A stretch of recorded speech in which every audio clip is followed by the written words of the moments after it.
on Speaker, sir, for allowing me to speak on the presidential address.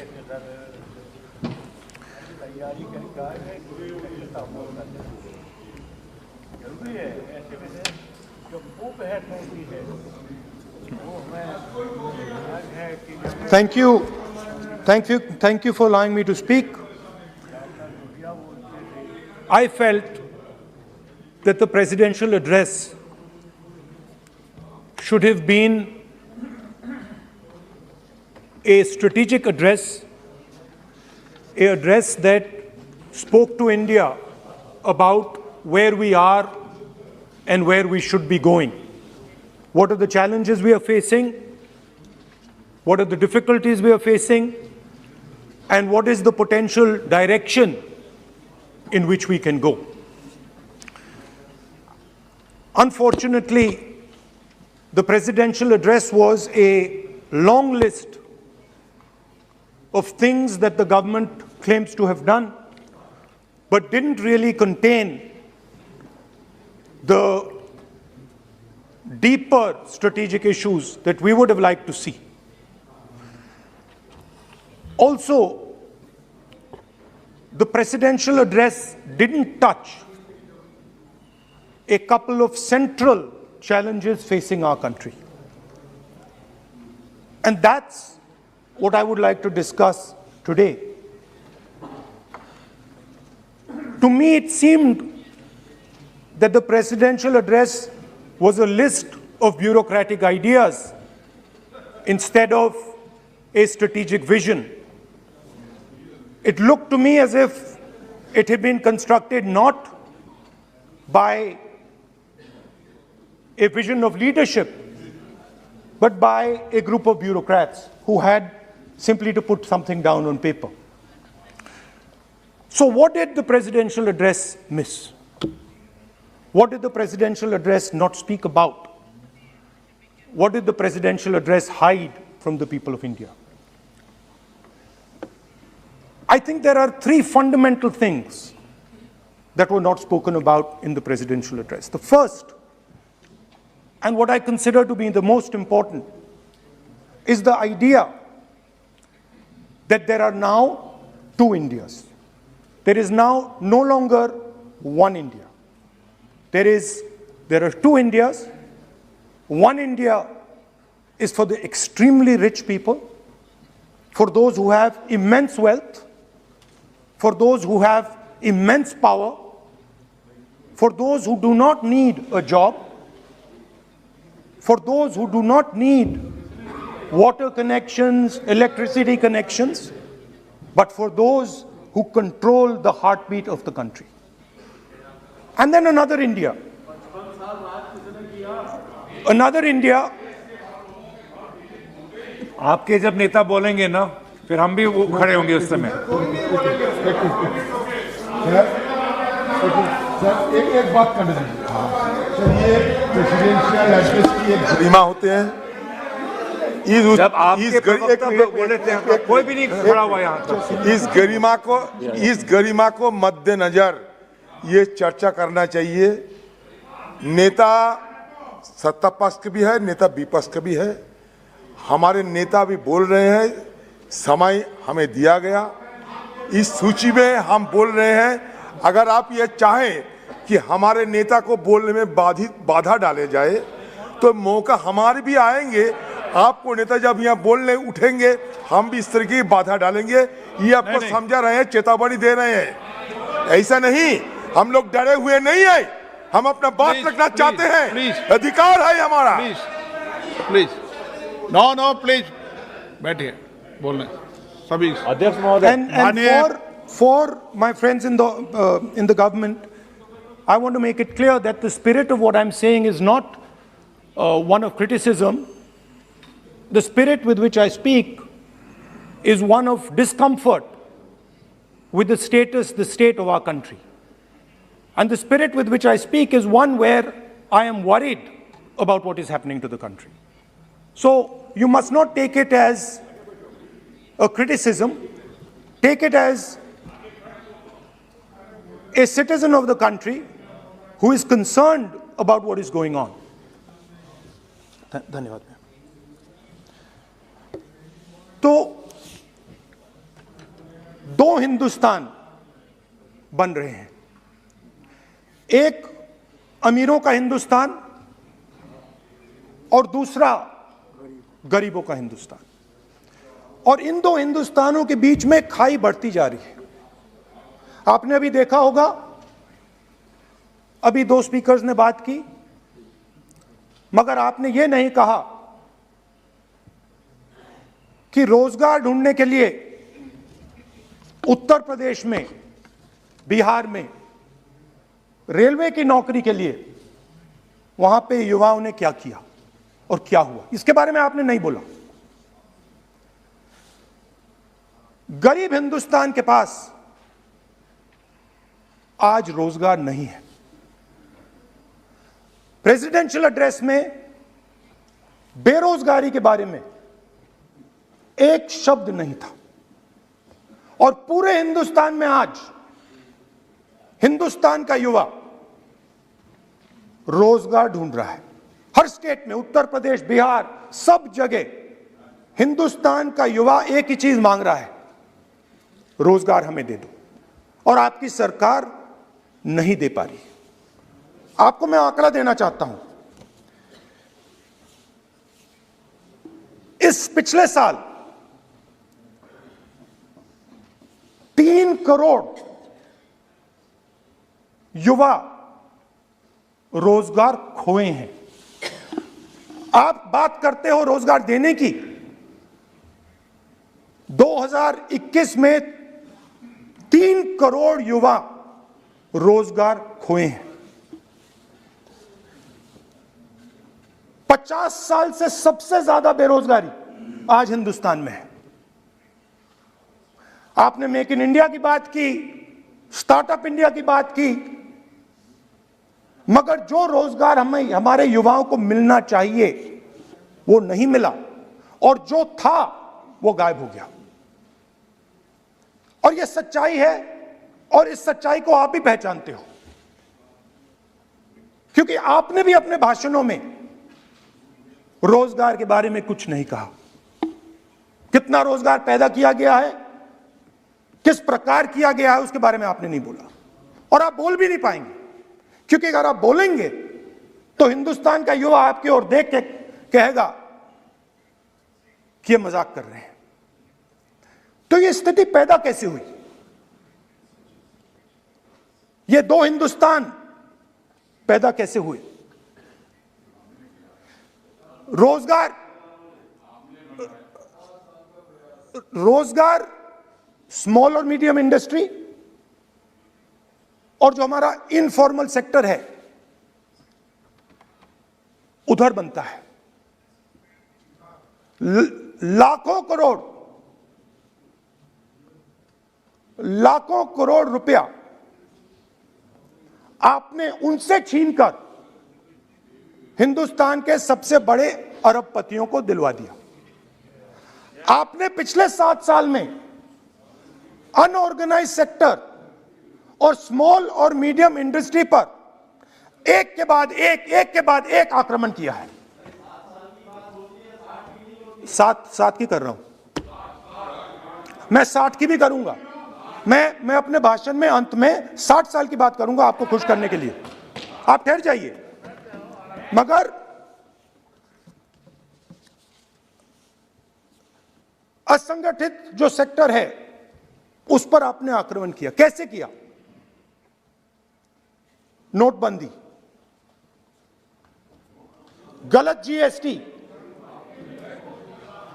GST और corona के समय जो support उनको देना था आपने नहीं दिया। नतीजा क्या हुआ? नतीजा यह हुआ कि आज 84% हिंदुस्तान के लोगों की आमदनी घटी है और वो तेजी से गरीबी की ओर बढ़ रहे हैं। यूपीए की सरकार ने, आपने पूछा 60 साल की बात आपने कही, यूपीए की सरकार ने 23 करोड़ लोगों को गरीबी से निकाला था 10 साल में। हमारा आंकड़ा नहीं है, हमारा आंकड़ा नहीं है, हमारा आंकड़ा नहीं है।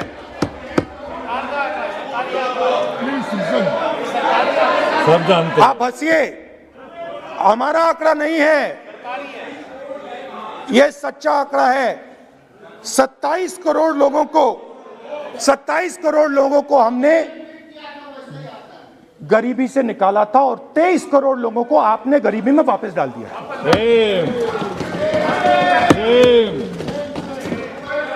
सेम।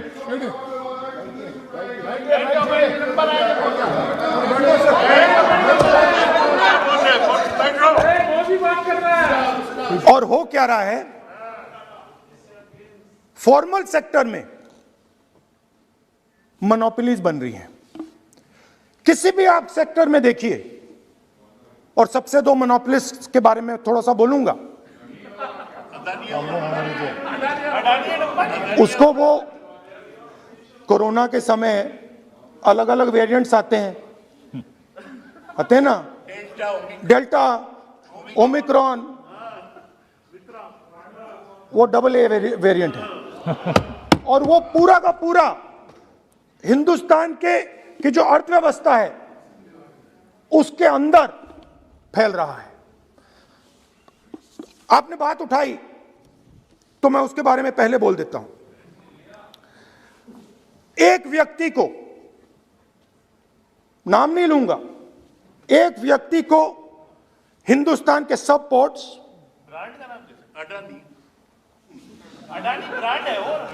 ब्रांड, हिंदुस्तान के सब पोर्ट्स, हिंदुस्तान के सब एयरपोर्ट,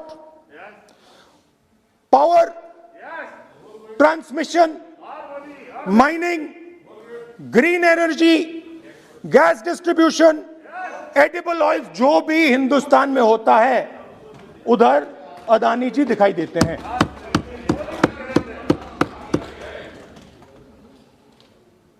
और दूसरी side Ambani ji petrochemicals, telecom, retail, e commerce में मोनोपोलियां। तो पूरा का पूरा धन जो है चुने हुए लोगों के हाथ में जा रहा है।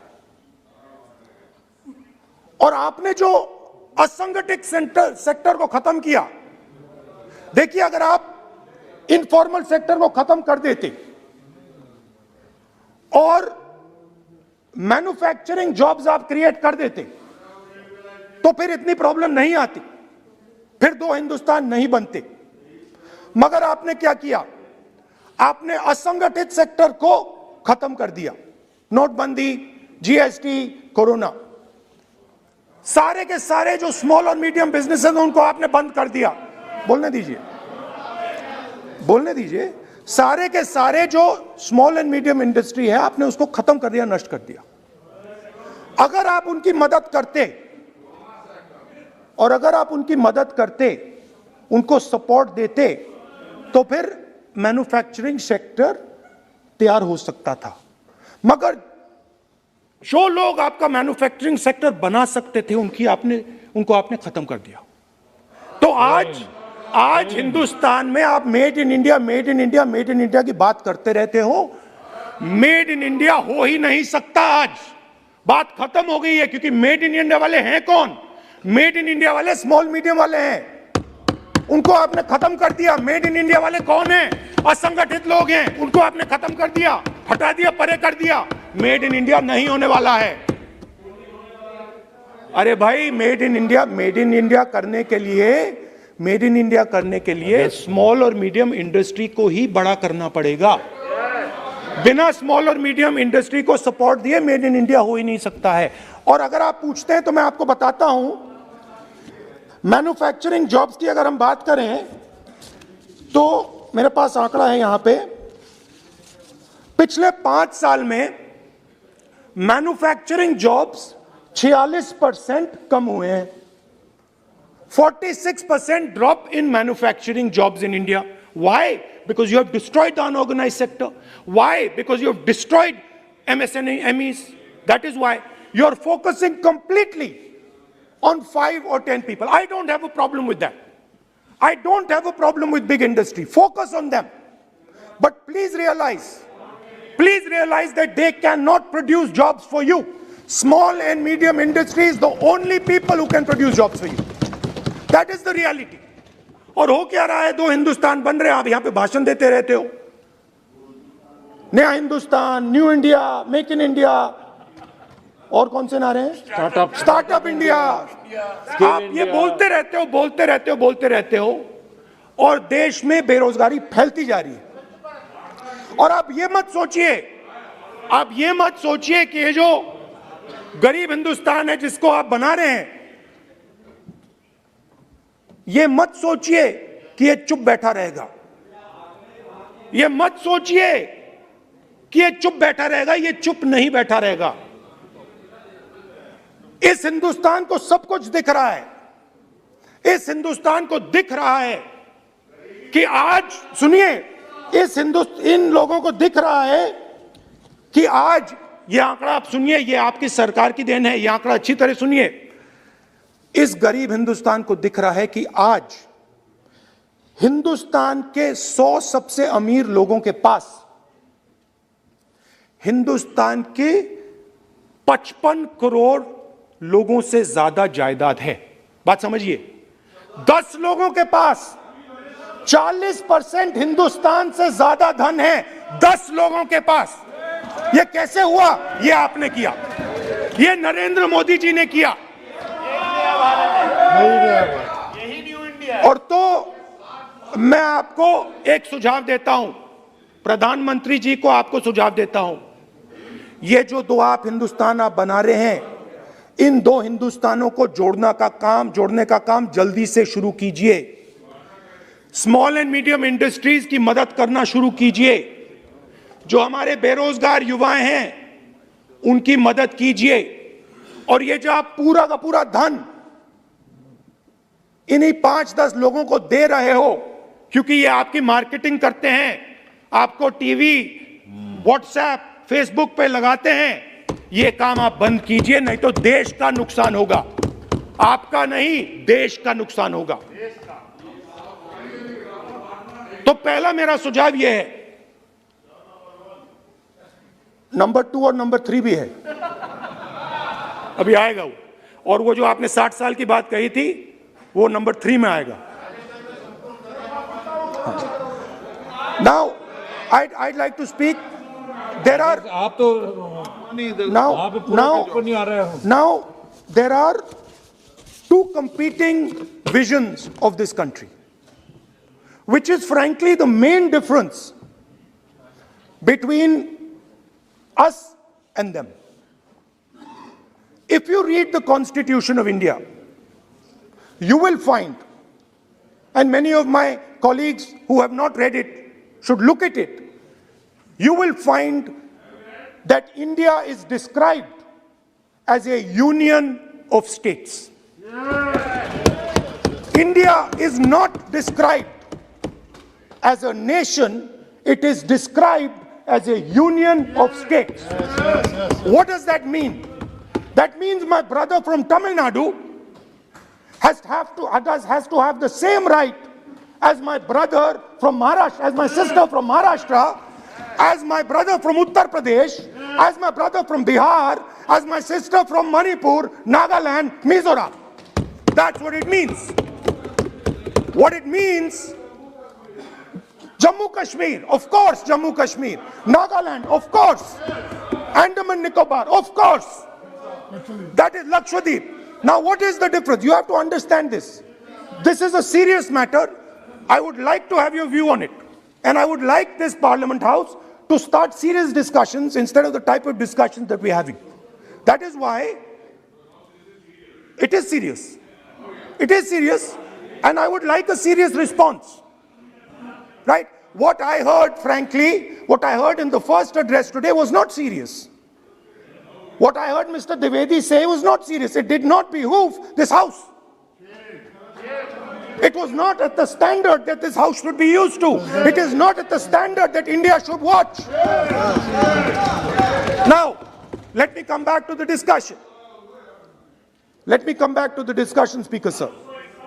There are two visions.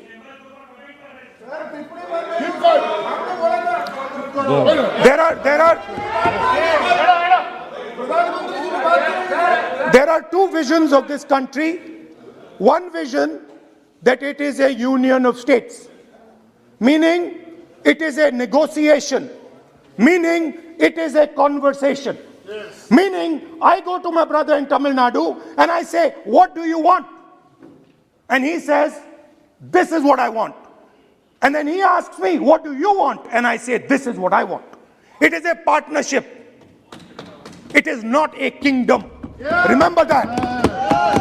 You will never, ever in your entire life rule over the people of Tamil Nadu. It cannot be done. You will never, ever in your life rule over these other people. Please listen to what I'm saying.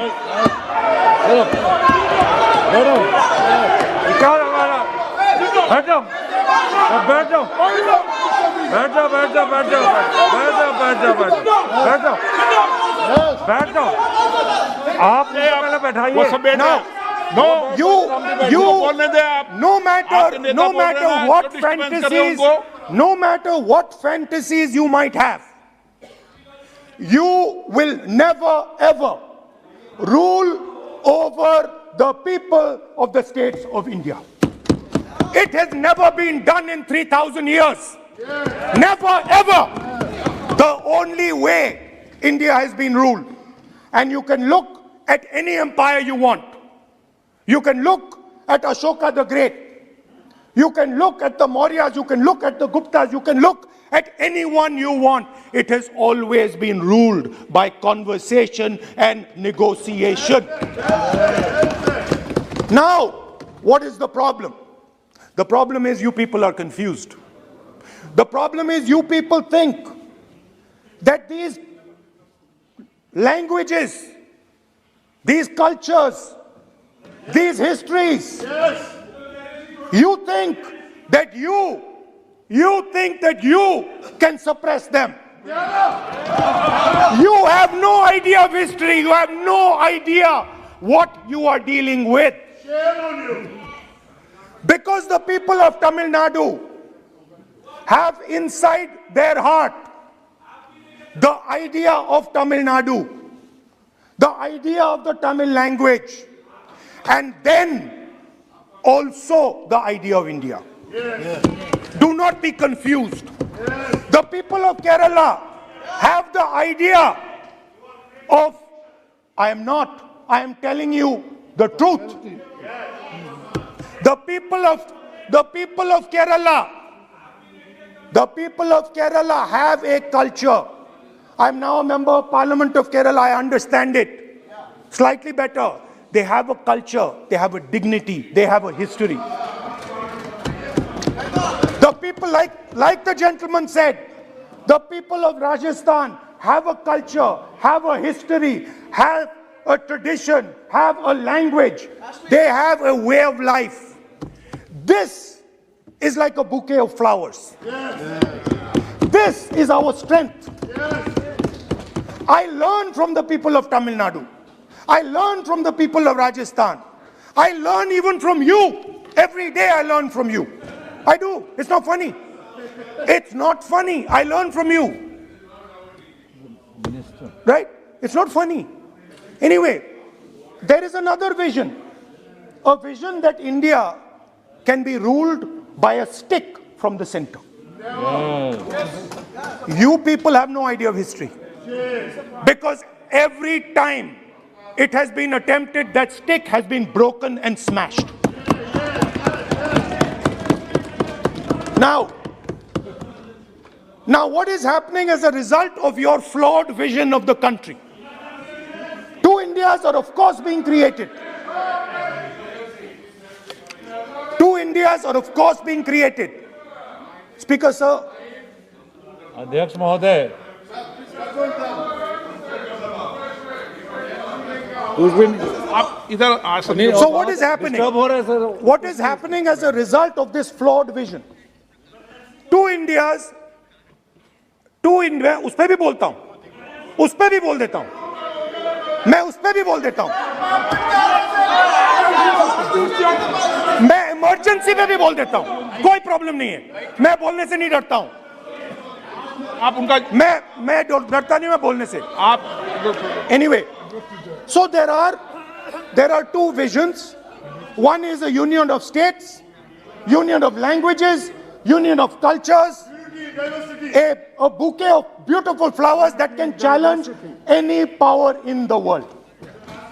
No power in the world has ever been able to challenge this bouquet of flowers. Now, there is another vision, a centralizing vision, the vision of a king. The idea of a king, which the Congress removed in 1947. We smashed that idea of a king. Now that idea of a king has come back. That there is a king, a Shahin Shah, a ruler of rulers, a master of masters. Now what is happening? Now, Speaker Sir, what is happening? आप बीच में मत बोलिए. Now, Speaker. No, सबको. Now, Speaker Sir, what is happening as a result of this flawed vision? What is happening is that the instruments of the conversation between our states, the instruments of the conversation between our peoples, what we call the institutions of our country, are being attacked and captured by one idea. So, for example, today, the idea of Tamil Nadu is excluded from Indian institutions. They can keep coming to you again and again and again and again and saying need, and you will say no, get out of here. Right? They do not have a voice in your framework. The farmers of Punjab can stand up and say we do not agree with these 3 laws. They do not have a voice in your framework. Only the king has the voice. The farmers can sit for 1 year. They can sit for 1 year outside in Corona. They can die, doesn't matter. The king does not agree. You do not listen to anybody. And even all of you, my dear brothers and sisters in the BJP, I saw my Dalit colleague speak today, Paswanji. I saw him. Yes. He knows the history of the Dalits. He knows who has oppressed the Dalits for 3,000 years. And he is speaking with a hesitancy. He is speaking without. I am proud of him. I am proud of this gentleman. He has spoken to me what is in his heart. I am proud of this man. But he is in the wrong party. Don't worry, घबराइए मत.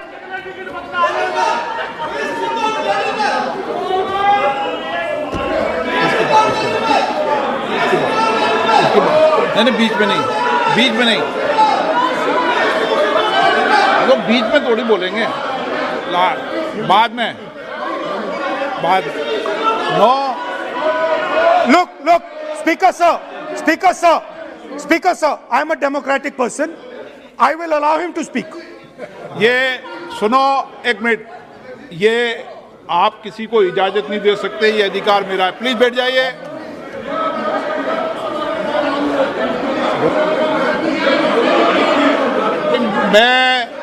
आप वो इजाजत दे सकते हैं क्या आसन को? वो इजाजत देने का अधिकार नहीं है. ये अधिकार आसन का है. किसको इजाजत देनी है, किसको नहीं इजाजत देनी. माननीय राहुल गांधी, प्लीज बैठ जाइए. मैं दूंगा आपको मौका. मैं आपको मौका दूंगा. आप बोलिए, So, Speaker sir. आप बोलिए। So, Speaker sir. माननीय सदस्य प्लीज बैठिए, मैं आपको मौका दूंगा, बोलते रहे आप। क्या तरीका? Speaker sir.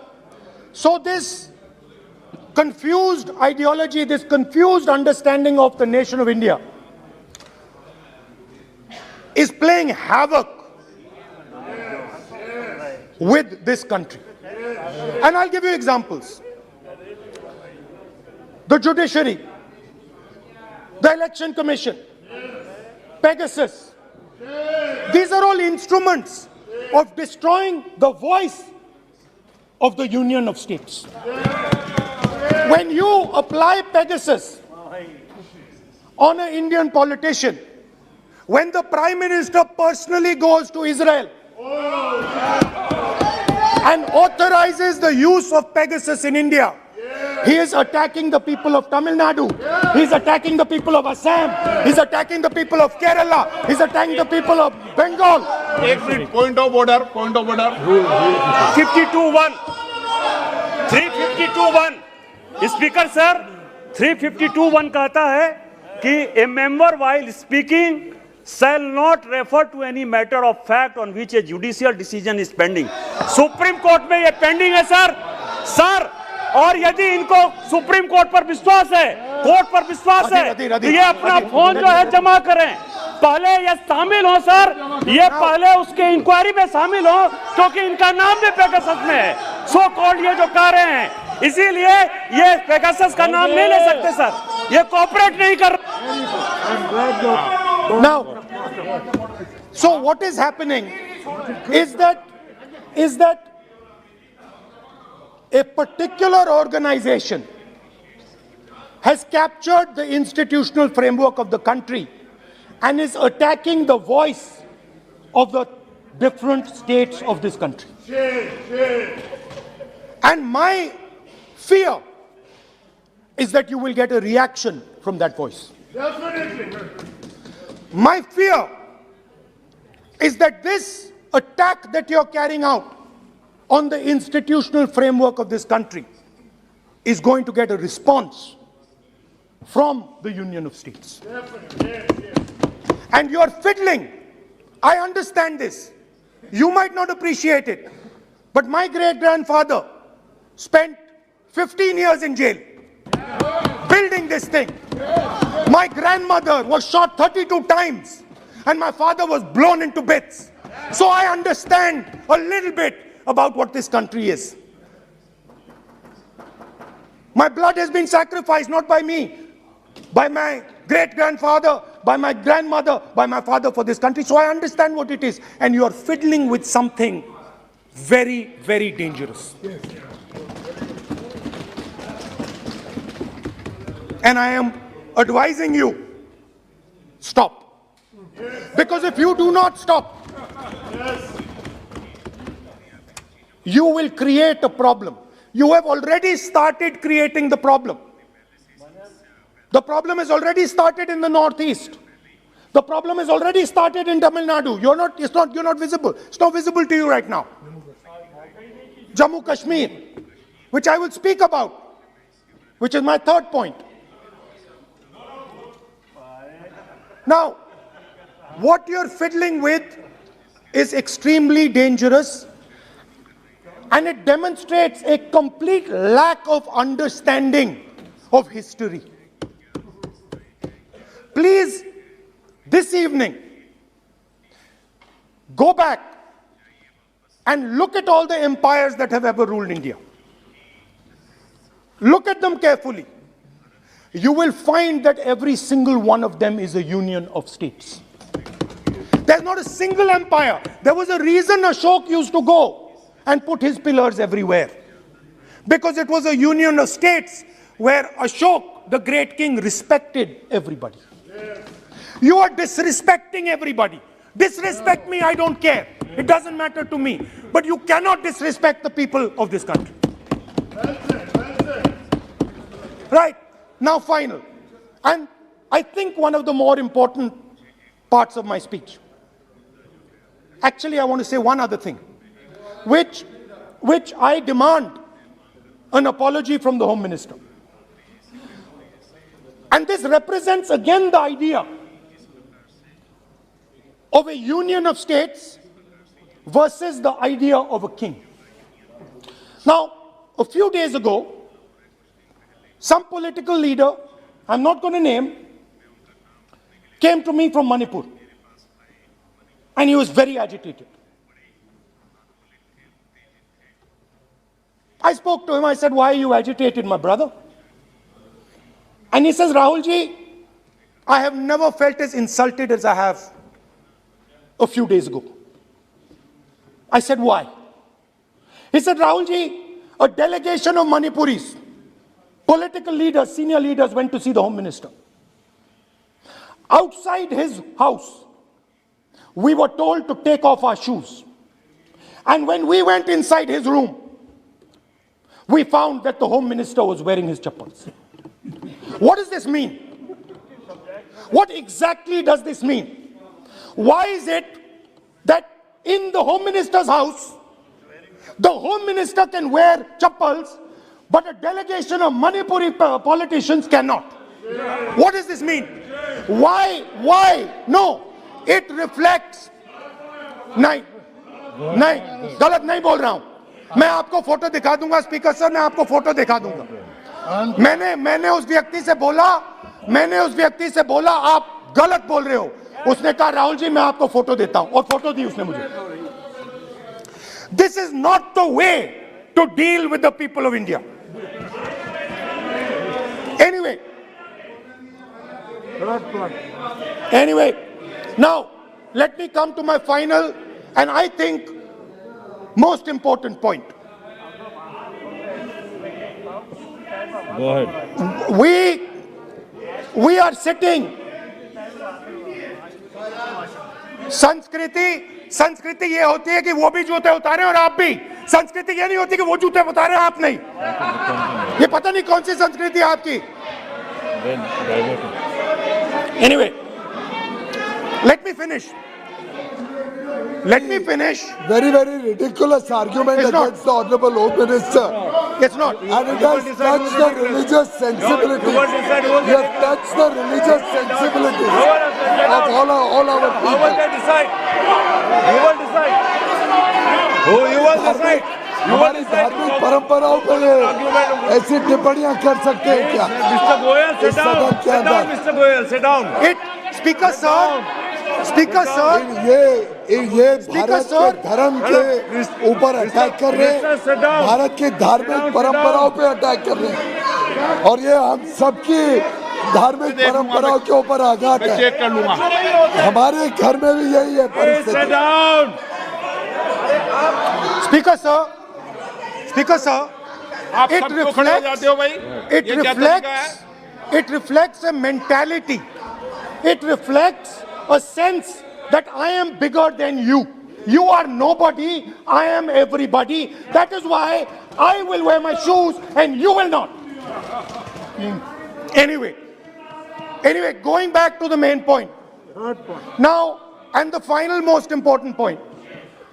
My understanding is that the RSS and the BJP is playing with the foundations of our country. And they are weakening the foundations of our country. They are weakening the links between our people. They are weakening the links between our languages. Now, they have further weakened the country. They have further weakened the country by ensuring that not a single Indian youngster can get a job. So today, unlike a decade ago, 15 years ago, India is weak. Ask yourselves, why you were not able to get a guest on Republic Day. Ask yourself that question. Don't look surprised. Ask yourself that question. What is happening is that India today is completely isolated. We are completely isolated and surrounded. We are surrounded in Sri Lanka, Nepal, Burma, Pakistan, Afghanistan, China, everywhere we are surrounded. And our opponents understand our position. Please let me speak, because I'm saying something very serious, right? I'm saying something very serious. Let me say it. We have been weakened. The conversation between our people is not taking place. Our institutions are under attack, and we are completely surrounded. The Chinese have a very clear vision of what they want to do. They are very, very clear about what they want to do. And one second, please. The single biggest, you can ask anybody who understands, the single biggest strategic goal of India's foreign policy has been to keep Pakistan and China separate. This is fundamental for India. And what you have done is you have brought them together. Today, do not be under any illusion. Do not underestimate the force that is standing in front of you. Do not underestimate the power that stands in front of us. Do not underestimate it. You have brought Pakistan and China together, and this is the single biggest crime that you could commit against the people of India. China has a clear vision, and I can clearly see, without any confusion in my mind, that China has a plan. China has a plan.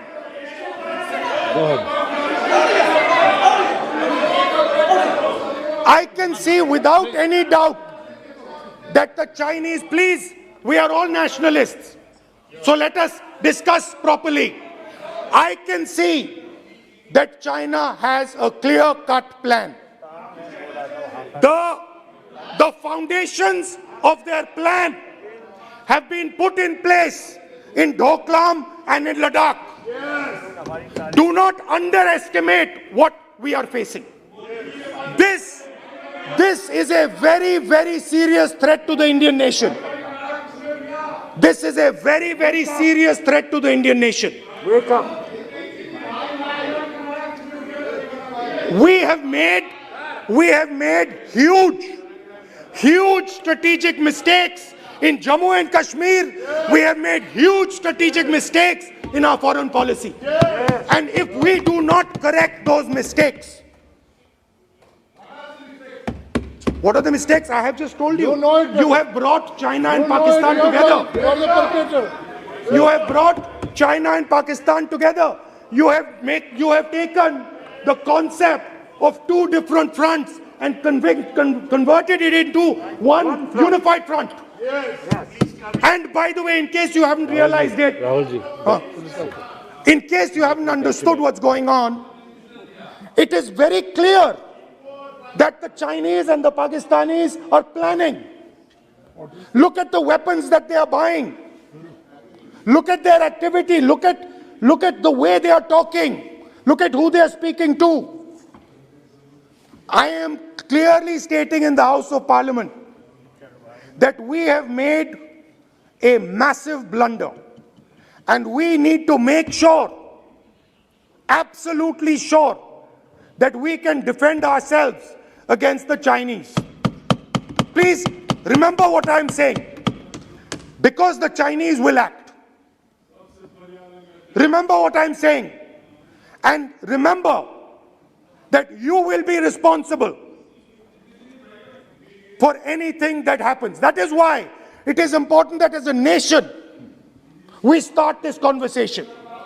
It is important as a nation that you listen to what we say, because we have experience, we have understanding. You might not think so, but we have people on this side who understand these things, have great understanding. Use us. Use us. I can see that some of you are understanding what I'm saying. I'm happy. I'm happy. I can see. So these are the 3 points I wanted to make today. The nation is now at risk. The nation is at risk. The nation is at risk from outside. From inside. The nation is at risk from inside. And that is a very dangerous place for a nation to be. And I don't like it. I'm very uncomfortable with my nation, with my beloved country standing where it is standing. Completely isolated on the outside, fighting on the inside, institutions captured, states not able to speak to each other. This worries me. It frightens me for my country.